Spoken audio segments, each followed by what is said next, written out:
Hello guys! Welcome back again to my YouTube channel. I am Aga Hinay at kung bago ka pa sa channel na to, please click the subscribe button at click the notification bell para ma-update kayo sa mga panibago nating videos tungkol sa mga YouTube tips, personal vlogs, photo editing tutorial at saka ngayon ang pinakabagong content sa channel na ito, which is yung video editing tutorial. Kasi ngayon ituturo ko po sa inyo kung paano mag-edit ng video. Kasi may nagtanong sa or may nag-comment sa previous videos ko. Ito po siya, hindi ko po alam kung paano banggitin yung channel name niya, pero sabi po niya, paano daw po gumawa ng YouTube intro. At ngayon, ang gagawin natin, yung YouTube intro ko po, ang ituturo sa inyo. Gagawin natin yan, pero mahaba yung proseso niya. At iba-iba tayo ng klase. Depende sa inyo kung ano ang gagawin nyo, kung susundin nyo ba yung intro ko or gagayahin nyo ba yung intro ko, okay lang din naman sa akin. At kung gagawa kayo ng sarili nyong intro, okay lang din. Ngayon, ituturo ko po sa inyo kung paano ko ba ginawa yung YouTube intro ko. So, hindi na po siya totally magkaiba na po sila sa YouTube intro ko ngayon. Gumawa ako ulit ng YouTube intro kasi nawala yung mga element dun sa intro ko ngayon. So, ito po yung process niya. Nandito na tayo sa ating first step. Pumunta lang sa Google at mag-search ng kahit anong pictures like this, abstract background. Maghanap lang ng mga pictures at i-download mo ito freely. Sa sitwasyon ko, nag-download ako ng 6 pictures. Kasi gagamitin natin ang mga pictures yan mamaya. So, pumili lang kayo ng mga pictures na kahit ano, basta wag lang yung mga ano. Kasi gusto natin, unique siya. Kaya ang ginamit kong mga background is mga unique background like this. So, ito na po yung pili ko. 6 na backgrounds po yan lahat. Pagkatapos pumunta na po tayo sa PixArt.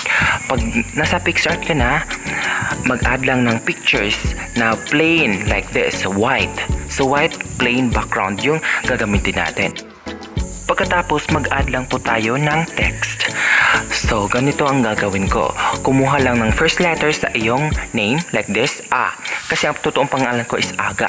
So i-dark natin para makita. Tapos maghanap tayo ng font like that. A muna ang gagamitin natin ha. So ngayon magdagdag ng photo like this. Yung sinave natin na photo, ilagay natin dito. Okay, i-adjust lang po natin. Pagkatapos, i-blend mo po siya.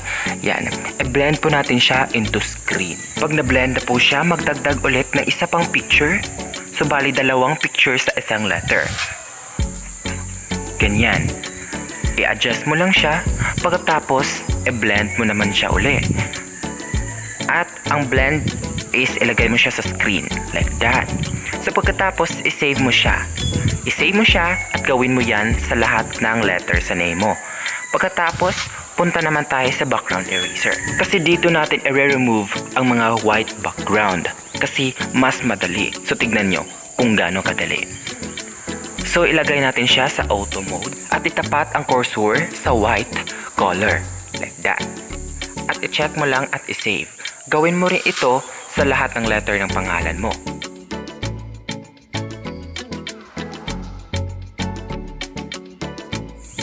Ayan. I-save mo lang sila.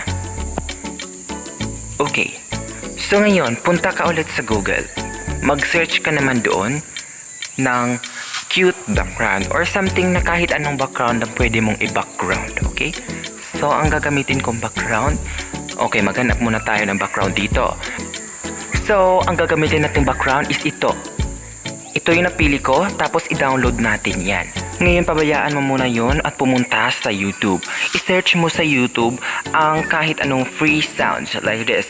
YouTube intro sounds no copyright like that. Maghanap ng mga sounds na pwede mong i-intro. Okay? At maghanap. Sobrang dami yan. Make sure lang na ang pinili nyong sounds is no copyright para hindi kayo mag-copyright. At ito yung napili ko. Pero hindi pa po tayo doon nagtatapos. Pumunta ulit sa Google at mag-search ulit ng cute cellphone or kahit anong background na gusto nyo kasi iba-iba tayo ng design. So ito yung design na napili ko at ito yung cellphone na napili ko. Ngayon, i-download na naman natin siya. Pag na-download mo na siya, make sure na nakasave na siya sa phone nyo at pumunta ulit sa background eraser. Okay, sa background eraser, i-remove naman natin yung white background niya, kagaya ng ginawa natin sa letters. Okay, so ngayon, make sure na naka-auto mode siya at itapat ang cursor sa white color. Ayan, ganun lang kadali. Tapos, i-save. So ngayon, mag-start na po tayo mag-edit ng video. Gagamitin natin yung Kinemaster Gold FZ. At kung wala pa kayong Kinemaster Gold FZ, i-download nyo lang. Nasa description yung link. So pag na-open nyo na yun, i-click nyo lang yung circle, tapos empty project. Pagkatapos, punta kayo sa media browser at piliin yung background na dinownload nyo kanina. At ito yung background na napili natin. Okay, so ang gagawin natin sa start position, ilagay natin siya sa pinakaitaas at yung end position, ilagay natin siya sa pinakababa. Kasi ang resulta nito is gagalaw siya. Okay? Kasi mas maganda kasi kapag nakagalaw siya. Okay? Ngayon, i-add naman natin yung dinownload natin na audio. Okay? Kapag na-add na po natin yung audio, ang next naman is i-cut natin siya hanggang sa end. Parang kung saan yung dulo ng sounds, dun din yung background natin. Okay? At ang next naman natin is magdagdag tayo ng layer. So, dun sa media, tapos piliin yung cellphone na kinat natin. Dapat yung cutted pictures na po. Ha? Okay, yan. I-adjust lang po natin. Ganito yun natin. Tapos, idagdag naman natin yung letters na kinat natin. So, A, kinatin yan. Tapos, yung G, at saka yung A. Ngayon, i-adjust na po natin sila. I-adjust natin ng ganyan. Kasi dapat hindi sila sabay-sabay na magpa-pop up. So, gaganituhin natin. Ngayon, kapag na-adjust nyo na, at kung feeling nyo ay yan na talaga yung posisyon nila, ang gagawin na po natin is bawat isa sa kanila is lagyan natin ng in animation. So, ang pipiliin natin is yung pop. At sa lahat po ng nakalagay dyan, lagyan nyo po ng in animation na pop. At ilagay nyo siya sa 0 pop. Ayan. At ito na po ang resulta niya. Ayan. So, may in animation na bawat layer, no? So, ngayon ang gagawin naman natin is magdagdag naman tayo ng text. Okay. Ilagay natin yung apelyido natin dito. So, ang apelyido ko is Hinay. So, ilagay natin ang Hinay na word. Tapos, magdagdag ng font or maglagay ng font. O pumili lang po kayo ng mga font. Pwede din kayo mag-download ng mga font dito kung gusto nyo. At ito yung napili natin. Tapos, gawin nating yellow para mas makita. Ayan, i-adjust na po natin at dito natin ilalagay. Ngayon, ang susunod na gagawin is lagyan ng in animation at pop pa rin at tapos ilagay nyo sa 0 ang apelyido. Okay, yan. Yan na po yung resulta niya. Katulad lang din sa ginawa yung layer sa letters. Ngayon, i-drag lang po hanggang sa last part yung mga layer. Okay, i-drag po yan lahat. Hindi po tayo maglalagay ng out animation. In animation lang po yung ilalagay natin dyan. Tapos kung gusto nyong parang gagalaw-galaw yung mga letters, gaganituhin nyo, okay? Isi-split natin sila. Sundan nyo lang po ang video kung paano ko po ginawa.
Ngayon, ang gagawin naman natin is magdagdag ng overlay.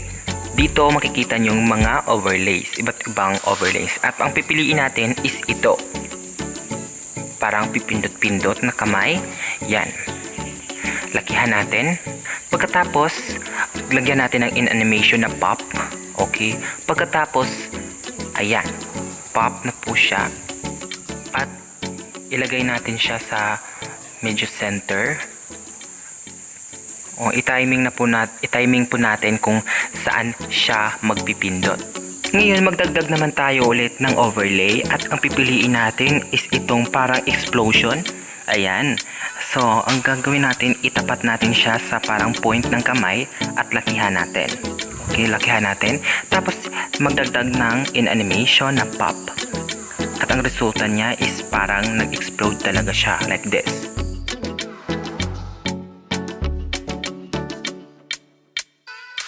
See, may explosion.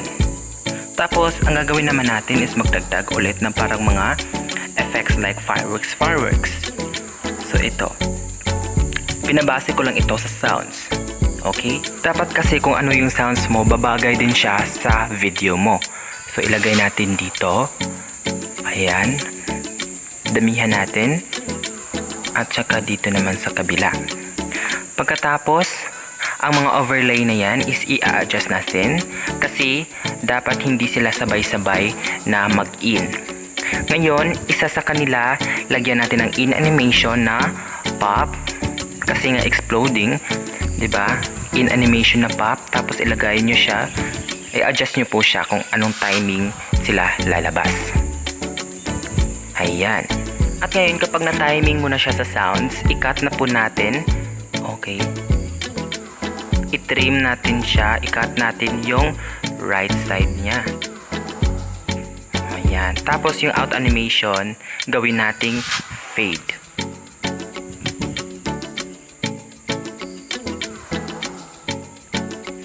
Ayan. Ayan. So, ganun lang po. Ngayon, i-save po natin siya. At kapag na-save nyo na siya, ito na po ang lalabas. So ngayon, ang next naman natin is magpunta sa app na VivaCut. So depende sa inyo kung ano ang gagamitin yung editor.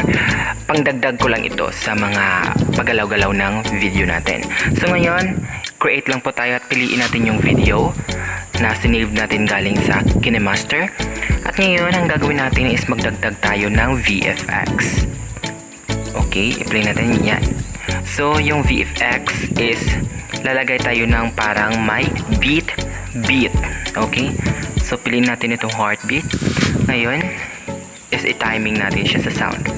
Na parang magbi-beat talaga siya. Kung ano yung sounds, dapat mabagay din siya sa video. Diba? At ngayon, kapag kontento na kayo sa ginagawa nyo, i-export nyo lang yan. Okay? I-export nyo lang. Madali lang naman yan kasi maliit lang naman yung duration niya, hindi mahaba yung video. Ayan, nakasave na po siya. At ito na po yung resulta.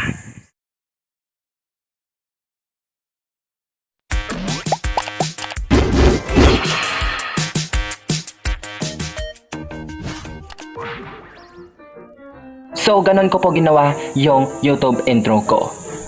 Matagal ko siyang ginawa.